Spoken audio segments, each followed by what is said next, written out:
um pouco da história da sua família, porque eu acho interessante, né? Você tem uma família de tradição aqui no Brasil, né? Você vem de uma família de tradição. De muita luta, né? Como É. a maioria dos paulistanos e paulistas, né? A minha família é de origem italiana.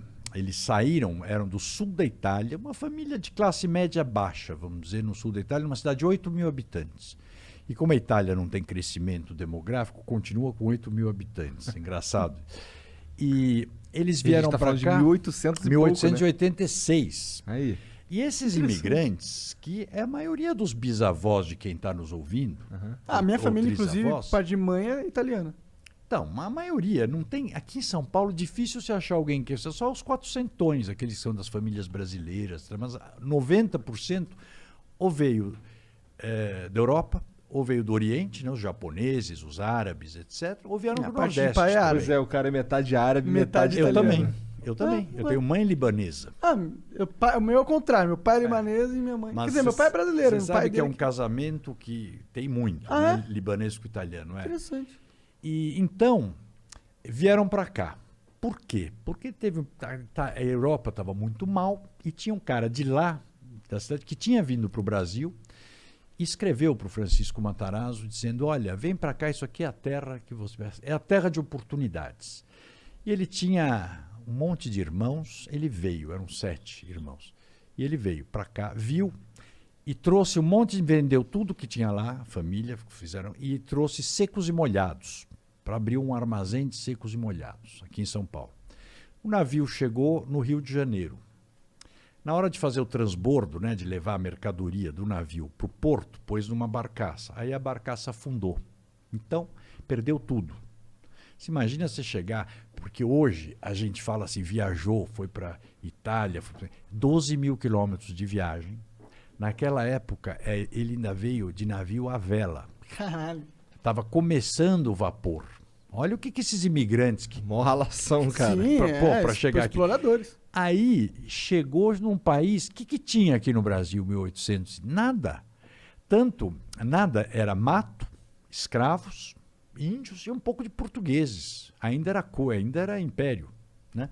Chegou esse cara que chamou ele e falou, não, então vem para Sorocaba que você fica na minha casa. Então ele foi para Sorocaba e ficou lá. Tanto que esse chamava-se Grandino, Fernando Grandino, se não me engano, esse meu bisavô, até o dia que morreu, ele dedicou todos os discursos que ele fez, sempre dedicou a esse amigo e dizia, o meu melhor amigo a quem eu devo tudo que eu fiz, o Grandino. Foi para Sorocaba, aí começou a mascatear com porcos. Ele comprava porco a prazo e levava o porco e fazia banha, porque a banha era toda importada ainda dos Estados Unidos. Então começou a vender banha, depois começou a crescer, foi fazendo, e aí começou a pôr...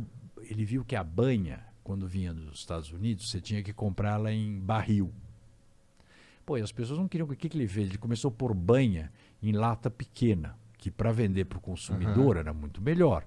Em 4, 5 anos ele tinha quase o monopólio da banha aqui de São Paulo. Olha lá. E em 1900 ele veio para São Paulo, de Sorocaba para São Paulo. Mas você vê, essa época, gente, São Paulo tinha 120 mil habitantes. Caralho! Imagina, Sorocaba era muito mais cidadezinha, importante. cara. 1900 era... Nossa, caralho. Sorocaba era a cidade importante do estado. Entendi, São Paulo não era tão importante. Não, era meio passagem de Santos para o interior. Entendi.